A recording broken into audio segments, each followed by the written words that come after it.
21. It's a frightening, haunting picture. He sits in a courtroom guarded by policemen. There is no room for the public. The courtroom is packed with reporters from every part of the globe. The man in the prisoner's box is a seedy, weedy little guy who never made an imprint on the world until now. And there he is smirking, and the smirk says, "I assassinated Elvis Presley." It is a vision that is forever with Elvis Presley. And he has even told the West Boys what he wants done if ever it happens. Look, the FBI and the cops have a job to do. They have to arrest the guy.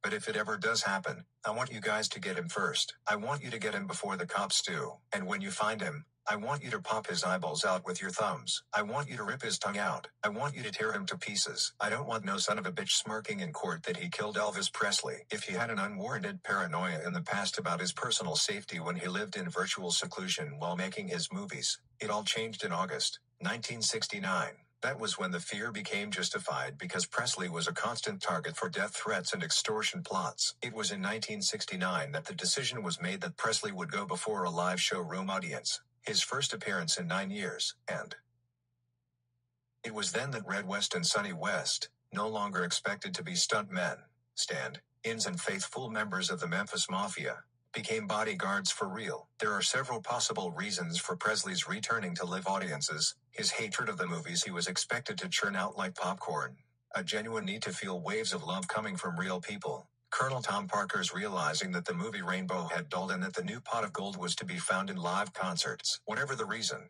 Colonel Parker maintained his reputation for faultless timing and showmanship because the change in gear worked perfectly for Presley's bank account. Even if it did introduce a whole new set of personal problems. The location for Presley's re-entry into live entertainment was to be the International Hotel, the $60 million extravaganza that would have looked out of place in any town but Las Vegas. It was the challenge he needed, says Red West, and he really went at it. There were plenty of doubts about him making his comeback to live shows. Everyone was asking, had he lost his touch? Could he still carry a live show? Would the Las Vegas crowd go for him? In the back of everyone's mind was the first time he had performed in Las Vegas at the Frontier Hotel in 1956. The Las Vegas customer just wasn't ready for him. He was ripping up the kids, but the crowd was too old for him. Of course, the Colonel made the big decision and he wasn't wrong. Sonny remembers that Presley really got himself in shape, both physically and mentally, for his Las Vegas opening. Barbra Streisand had opened the showroom and Presley was to follow her. Streisand was not an easy act to follow. She was a known quantity as far as audience appeal was concerned. She had just won an Oscar and her numbers were topping hit parades everywhere. Presley, despite his name, had been away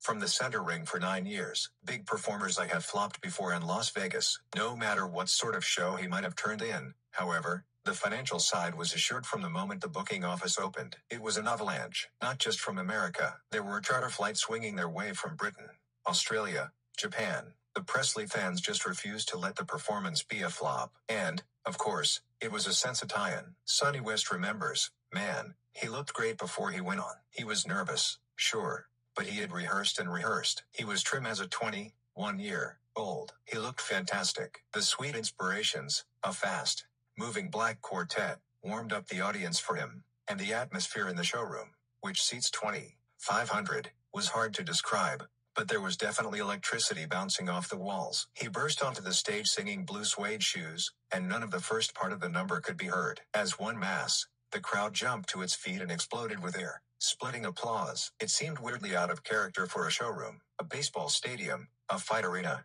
the Coliseum of another era, yes, but not a gilded showroom that served rare steaks and French wines. The love affair picked up where it had left off. The women were a little stouter and the lights danced off gray hair. The men were fatter in the middle and thinner on top. But the love affair was raging again. He continued to paralyze them with I Got a Woman, Heartbreak Hotel, Love Me Tender, Hound Dog, and I Can't Stop Loving You. He also sang Suspicious Minds, one of his all-time personal favorites. Elvis Presley had never been away. As far as that crowd was concerned, he had simply been preparing for this night. That night, says Sonny, he was popping with natural energy, not energy from some damn pill, but pure Elvis Presley, physical, emotional and mental. He was popping like a new instrument. The scene after the show remains indelible in Sonny's mind. It was one of the most beautifully emotional things I had ever seen between two men. The Colonel came down after the show into the dressing room. He just said, "Where is he?" The Colonel, that old man, had tears in his eyes. His face was twisted in emotion. I had never seen him like that before. I was with Joe Esposito and we pointed inside. Elvis came out. The Colonel took one step forward and so did Elvis. There were no words. They just put their arms around each other in a big hug. The Colonel had his back to me and I knew it was a private thing where we shouldn't hang around. We excused ourselves, but the Colonel's body was shaking with emotion. I left there with a big lump in my throat. It was a beautiful moment. The Colonel extracted a massive 5-year contract from the International Hotel. They paid a staggering price for him, but they had no complaints, because he was a guaranteed sellout. He did a lot of great shows in Las Vegas, says Sonny. The challenge stayed with him for a year, more than a year. He would prime himself for Las Vegas. Both he and the Colonel loved the town, loved the atmosphere. This was show business at its best and they were both made for it. But, like everything else with Presley, the challenge eventually left him, and then he would get up there on stage and sing the same songs, show after show. The same show was okay when he was touring the country, but not in Las Vegas. The Colonel pleaded with him to get new songs, but even when he did, he wouldn't bother to learn them properly. Sonny recalls, there were times when he had a guy named Kenny Hicks actually lying under the plexiglass stage of the hotel in Las Vegas with idiot cards with the words to the songs. There were even times, says Red, I heard him announce to the audience that this was a new song he was singing and he didn't know the words, so he would actually read them off a piece of paper. I was amazed the audience stood for it. I'm also amazed that it never got into the newspapers, but he would just get up there and read the lyrics to a song. It was the same old thing. He was getting bored again, and when he got bored, that was when he was impossible to be around. He would be taking all his stuff and be wired all the time, and he would have us going where we wouldn't get 3 hours sleep in 3 days. To give Presley his due, the pressures on him began to mount. With public exposure came the waterfall of nut mail. A lot of it was dismissed as the ramblings of people who just wanted to write threatening notes. A lot of it was not. We tried to keep most of it away from Elvis, says Red West. But there was a lot of serious stuff coming down that he had to know about. One threat was serious enough for the FBI to involve itself. Sonny and Jerry Schilling were working the show in 1970 when a call came from a man who had taken the time and trouble to know how to get his message through. It was an extortion attempt. The caller said there was a madman intent on killing Presley for $50,000. He would give the name to Presley. Red was in Memphis at the time and Presley put in an emergency call for him to get to Las Vegas immediately. I arrived there, says Red, and Elvis just stumbled into my arms and hugged me. There was no doubt that he was taking this very seriously. So were we. And so were the FBI when a menu arrived addressed to Presley. The menu was for his Las Vegas appearance and had a photograph of Presley on the front. Someone had scribbled out the face and drawn a gun pointed to his heart. At the bottom of the menu, carefully written backward, were the words "Guess who?" and "Where?" The FBI tested it for fingerprints but found none. They were convinced it was the work of a badly twisted mind. Nothing came of it, says Red.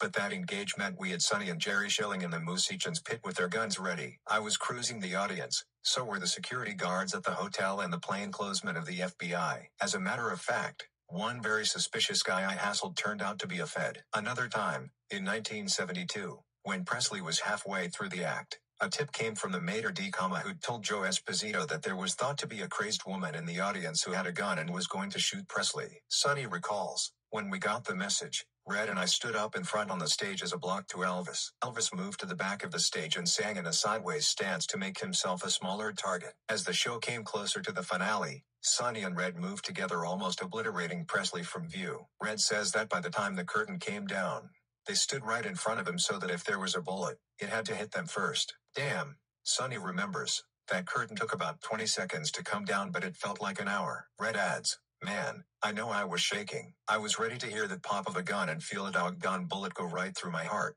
And I was thinking about my wife and kids. I was scared.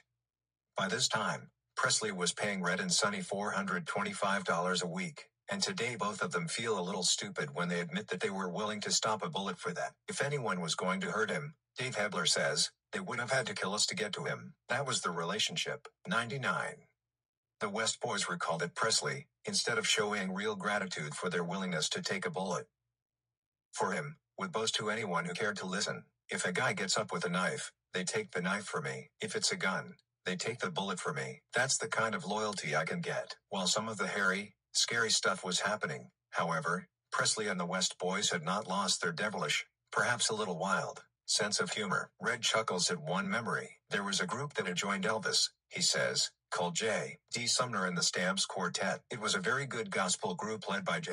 D. Sumner, who must have the lowest bass voice in the world. Anyway, it was in 1972, when we're getting a lot of these threats, and they were very nervous about this. To break the monotony and have a little fun, Elvis, Sonny and myself decided on a bit of a practical joke. The joke was to tell J.D. Sumner and his group that there was a madman in the hotel with a gun who was trying to kill Presley. To set the prank up to perfection, Elvis, Sonny and Red recruited 3 of the security guards to be in on it with them. We decided, says Red, to act out a fake gunfight with an assassin. The assassin would be hidden, of course, because he was Sonny. Sonny and I load our guns with blanks and the security guards empty their guns, which, as it turned out, was a good idea for a reason that will become obvious. So I prime J.D. and his boys about what's happening and I tell them very earnestly to be very careful because there is a madman loose. Well, we are up in the suite and J.D. is checking inside doors and his boys are pretty nervous about what's coming down. Sonny was there and he left the suite with the excuse that he was going to check out the rest of the hotel. Left in the suite were J.D. Sumner, the Stamps Quartet, who were talking to Presley near the bar, and the 2 security guards. I leave by the front door, says Sonny, put on a black pigskin jacket and then return with my gun loaded with blanks through the back entrance to the suite while the crowd inside are talking about this madman. Then the sinister black-clad arm of Sonny reaches around a corner and he shouts, "You son of a bitch," and he starts firing away. Bang, bang, bang. Red dashes to the hallway, gun blazing, and then yells "Oh." He staggers back into the suite dead. The next fusillade of shots cuts down the security guards who were in on the prank. They're all dead and it's a mass slaughter. Panic and terror seize J.D. and his group.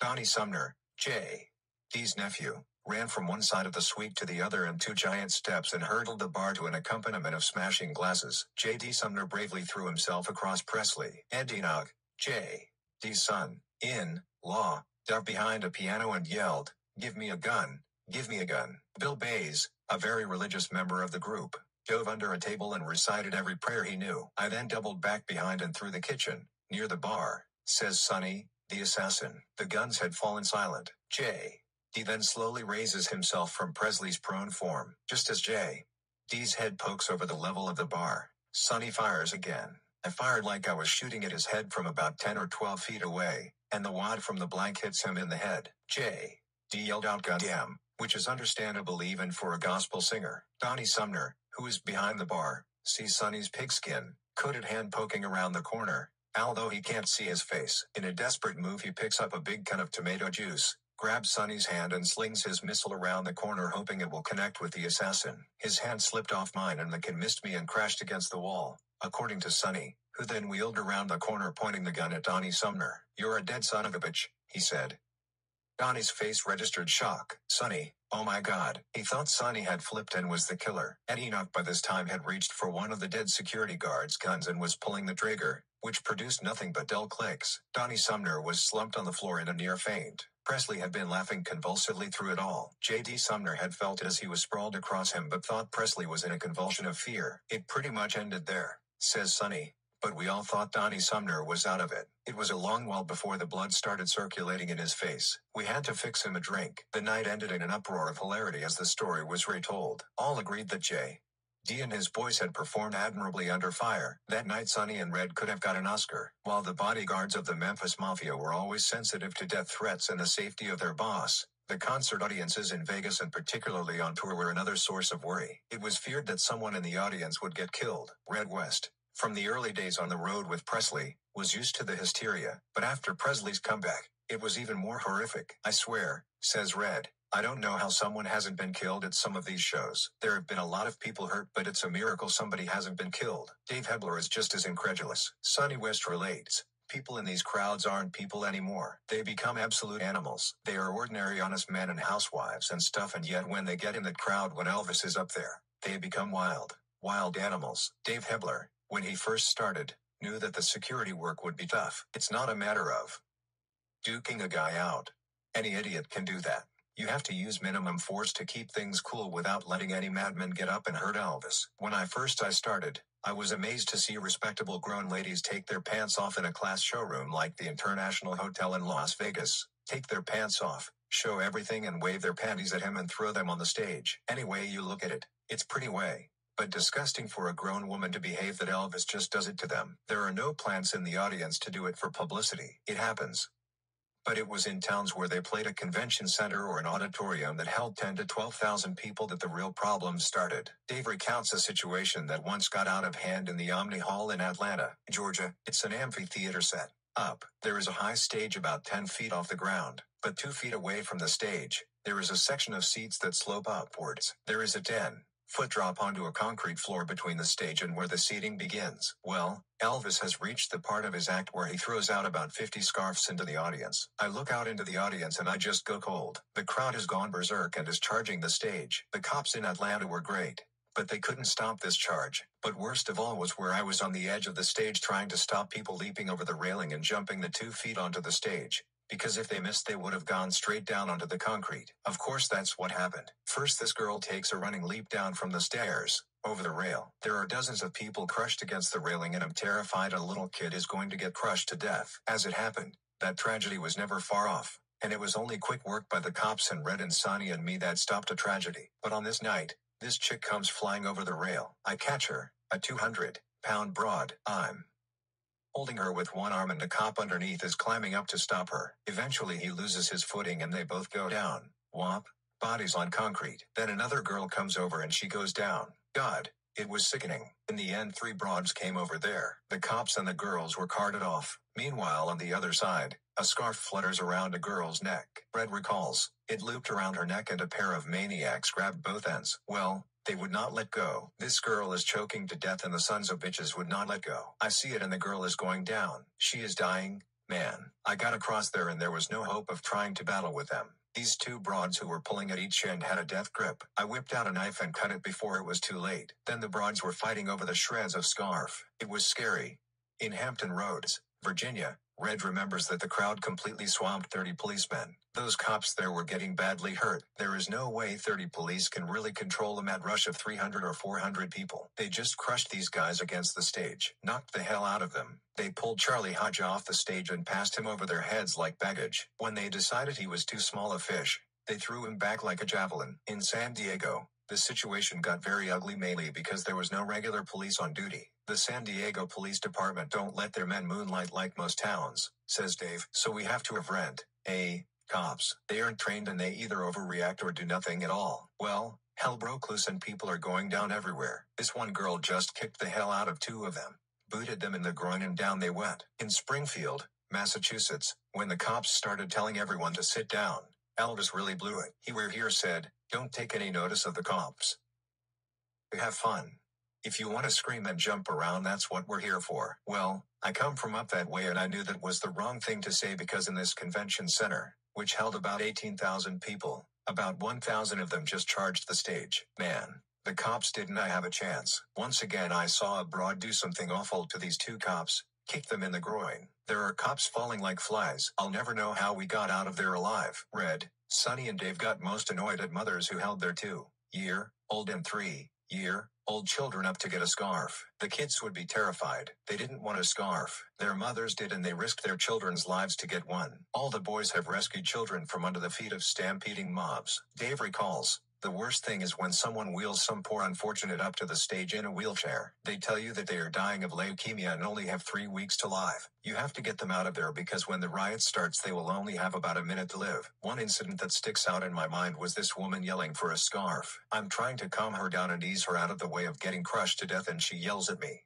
but my daughter has got emphysema. Don't you understand? She has emphysema. That blew my mind. Presley encourages the pandemonium. Sonny says that Presley told him, when they stop attacking me, I'm dead. When an audience is quiet and polite, he will go to any lengths to get their juices going. Red West remembers the time Presley actually bought an audience. It happened in North Carolina, in 1973. He was in the dressing room, says Red, and he told me that the audience wasn't worth a damn. They weren't responding, which wasn't really true. This was pretty much a rural audience and they were very enthusiastic but they were polite. There were no riots, which he had been getting used to. When he would come across a quiet audience, he would often chew them out. He would tell them, you are allowed to clap, you know, or he would say, this is where the audience usually applauds. But he wasn't turned on by this audience at all. Well, after the first show he decided to get a request box going. The audience would write their requests and he would sing them. He thought that might goose them a little. But once again, no riots. Okay, so he gets Joe Esposito to get in touch with a Memphis jeweler,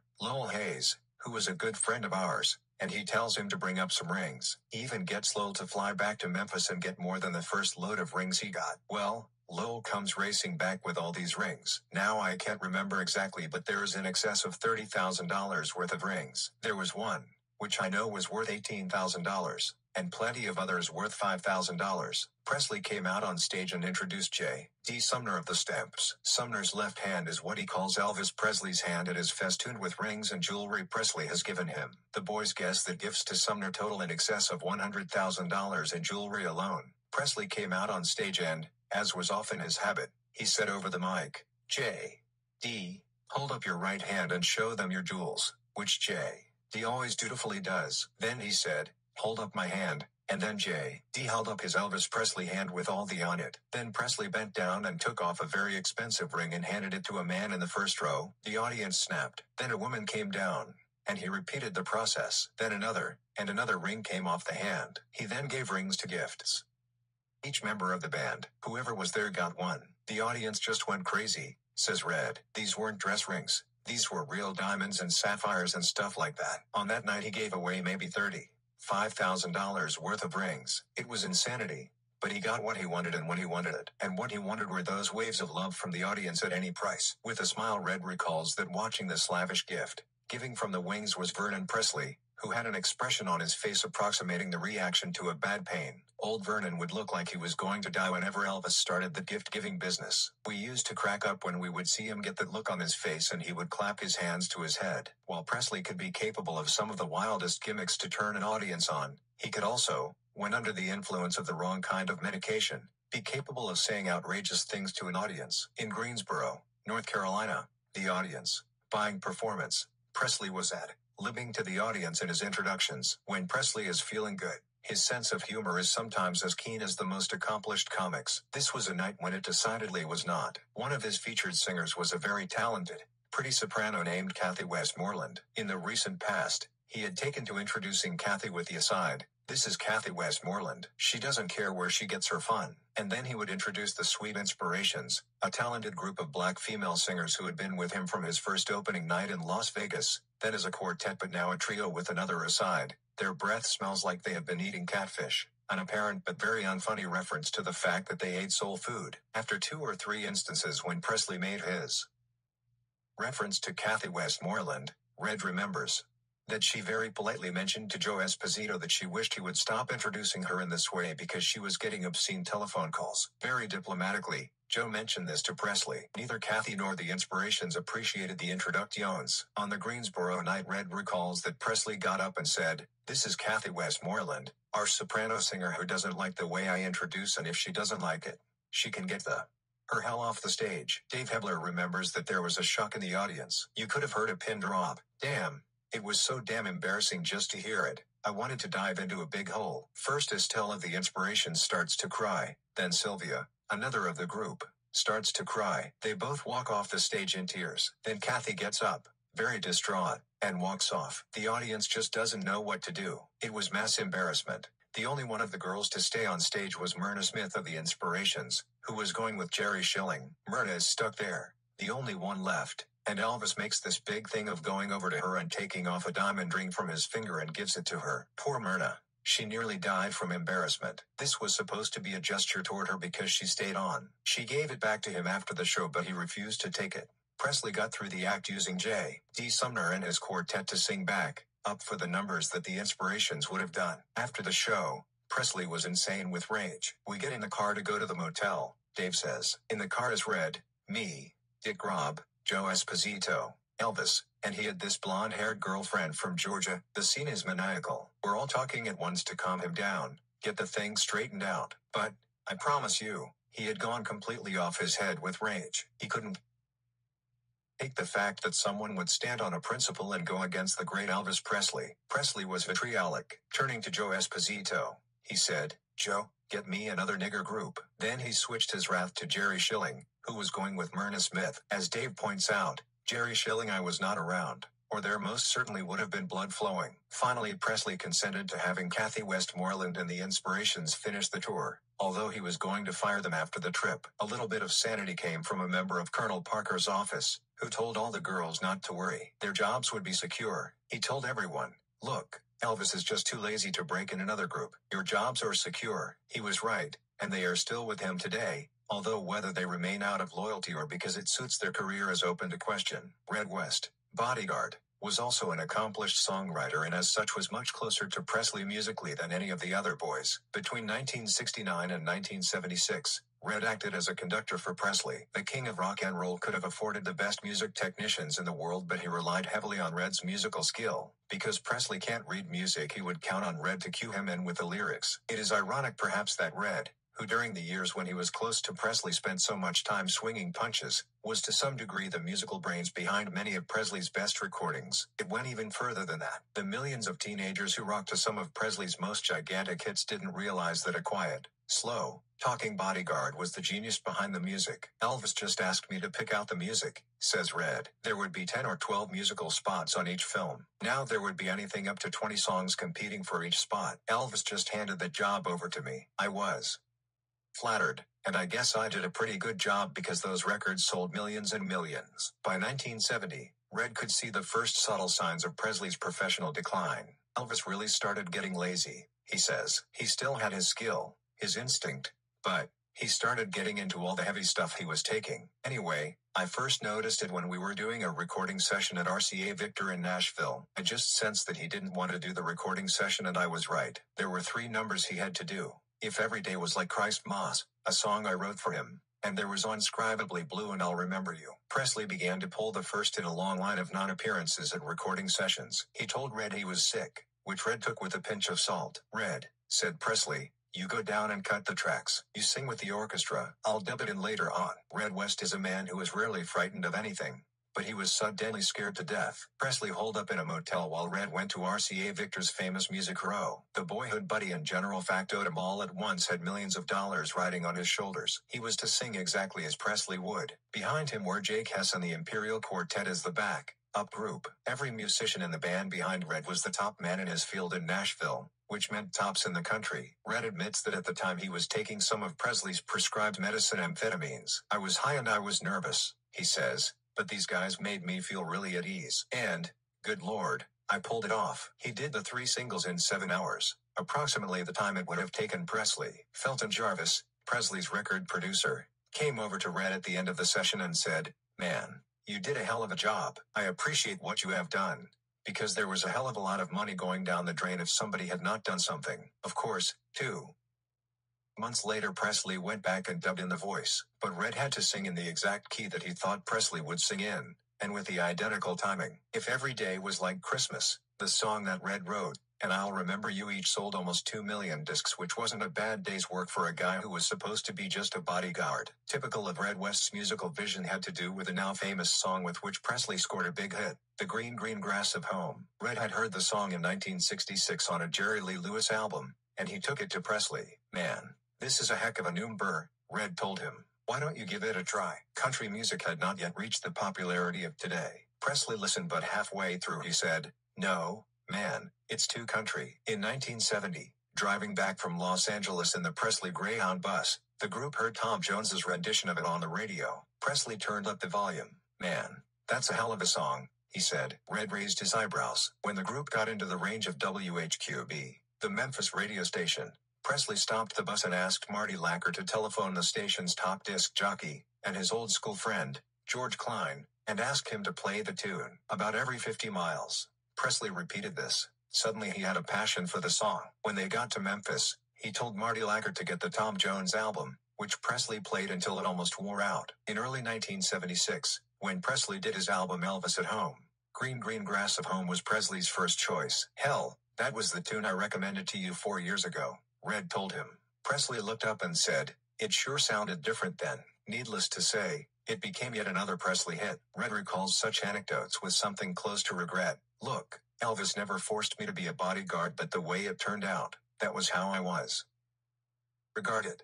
I remember one guy calling me a pistolero. Well, I regret that. Music has been my life, and I sometimes think that if I hadn't fallen for the demands of Elvis wanting me to look after him and had done my own thing in music, I might have been wrestling with music score in a studio rather than with some half-drunk or mad gal who was trying to throw her panties at Elvis." In the 1973-74 period, Red, Sonny and Dave saw just how incredibly Presley could dive from absolute heights, physically and emotionally, to the rock bottom. It is a tribute to this man's phenomenal constitution and his gigantic talent that in 1973 he could in 1 year perform one of the most memorable engagements of his life, the satellite television special, watched by more people in the world than man's landing on the moon and degenerate into a screaming emotional wreck. The separation and subsequent divorce from Priscilla played heavily on Presley's mind. Similar traumas have shattered stronger men, but it ushered into his life and the lives of the Memphis Mafia an incredible yo behavior pattern. Sonny recalls that the satellite special, seen by a billion people throughout the world,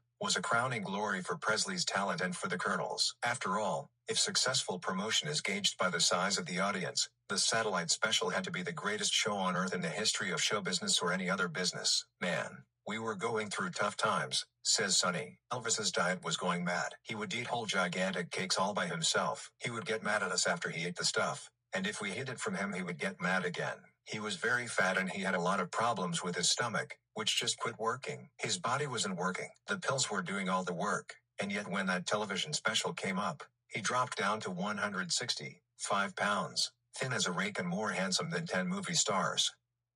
But after it was over, it was back to Las Vegas and on tour, doing the same old stuff. There was a time right in there, says Sonny, when I thought I would have a nervous breakdown. Joe Esposito was being run ragged too. It was the same old thing. Even if he had a girl with him he would wake us up and we would have to go to his bedroom and talk to him until he dropped off. But he was so wired with so much stuff in him we would get a call an hour later. I was taking sleeping tablets and Valium to knock myself out. When he and Joe had a flare up, Elvis picked up an ashtray and threatened to smash Joe's head in with it. Then when he went on stage, he was doing all this talking and fooling around with the audience. They paid their money to hear him sing and perform, not give his philosophies on life. During one such period, Presley and the Colonel came perilously close to a parting of the ways. The Colonel had always been concerned about Presley's health and his physical condition. When Presley suddenly got enamored of a particular singing group, which he wanted to sign for $100,000 a year, Sonny recalls that the Colonel pointed out that their worth to the entourage was only $50,000. Elvis was insistent. One night he was really out of it. He called me into his suite in the International Hotel and he had made up a damn contract on toilet paper to give this group,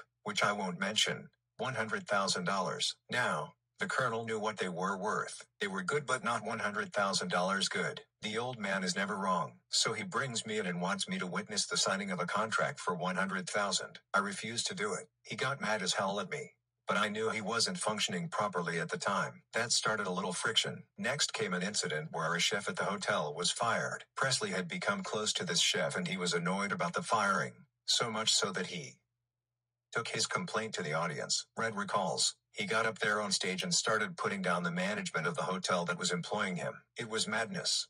He told the audience that the hotel wouldn't fire the chef as long as he was working there. The Colonel was furious. He had swung a very lucrative contract from the International Hotel and had done everything to stick by his part of the bargain. The International Hotel, in turn, had been very good to the Colonel and Presley. It was a sound business relationship. According to Sonny, the Colonel exploded. You can't tell them how to run their business. What right have you got to say a thing like that on stage? Presley and the Colonel locked horns. They blew up at each other and disappeared into Presley's suite. The Colonel emerged with the words, "Okay, I'll call a press conference in the morning and say I'm leaving." According to Red West, Presley replied, "I'll call a press conference tonight." 93 Actually what happened is the Colonel stayed up and worked out all the money that was due to him, says Red. I didn't see the figures, but it was like $1 million due him for this and $1 million for that. Elvis showed Vernon the figures. Vernon was ready for the Colonel to leave, but then after looking at the figures, things seemed to quiet down. Apart from the trouble over his marriage break up and friction with the Colonel, Presley's throat was in bad shape. Doctors were using suction devices to clear it of congestion. There was a fear that Presley might be developing pneumonia. The strength of the Memphis Mafia was weakened by the departure of Joe Esposito and Jerry Schilling on a trip to Europe. Sonny seemed to be sleeping about an hour a day. I tell you, says Sonny, I was going nuts looking after him with his actions. 2 weeks after the blow-up between Presley and the Colonel, Sonny West was at his wit's end. I talked to a doctor friend of mine who had given Elvis a shot. I got his assurance that it would knock him out for at least 5 or 6 hours. I got him to give me a shot too. Damn it. An hour after, at about 8 o'clock in the morning, Elvis wakes me and wants me to come to his room. God almighty, I couldn't believe it. I go into his room and he is awake. I don't know how he did it, because I had the same shot as he did and I was wasted. Presley looked at Sonny and said, I've been thinking, we're going to have to call that old son of a bitch because he ain't going to call us. Sonny replied, who? Presley said only 2 words, the Colonel. Sonny got onto the Colonel, who commented that was slurring his words. "I've just taken a shot and Elvis woke me," Sonny told him. "He wants to speak to you." Sonny did not stay there during the conversation, but he believes Presley apologized. He recalls there had been a lot of speculation among the boys whether the break would be final. Some thought the relationship was at its breaking point. Others thought that Jerry Weintraub, the manager of Frank Sinatra and John Denver, would be the man to fill the Colonel's shoes, but Sonny thought otherwise. No,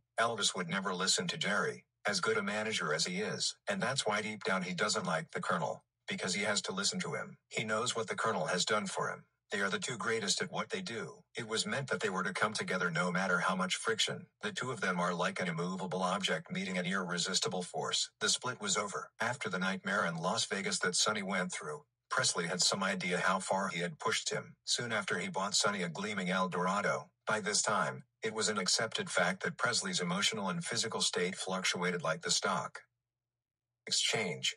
In 1974, Sonny, who had been doing advance work with the Colonel, had not seen Presley for about a month. He had always been in the city ahead of the tour, finalizing security details and taking care of the general logistics of the Presley caravan. Dave remembers that Sonny finally saw Presley in College Park, Maryland. Sonny got an awful shock to see the condition he was in. He was so torn up physically and emotionally, the tears just came to Sonny's eyes. That day, Red West, Sonny West and Dave Hebler went into a room in a motel in College Park, Maryland, and said a prayer to God to put their boss back on the right track. "That's right, we all prayed together," says Dave, "and I promise you, I'm not a particularly religious person, but that's how we felt about the man.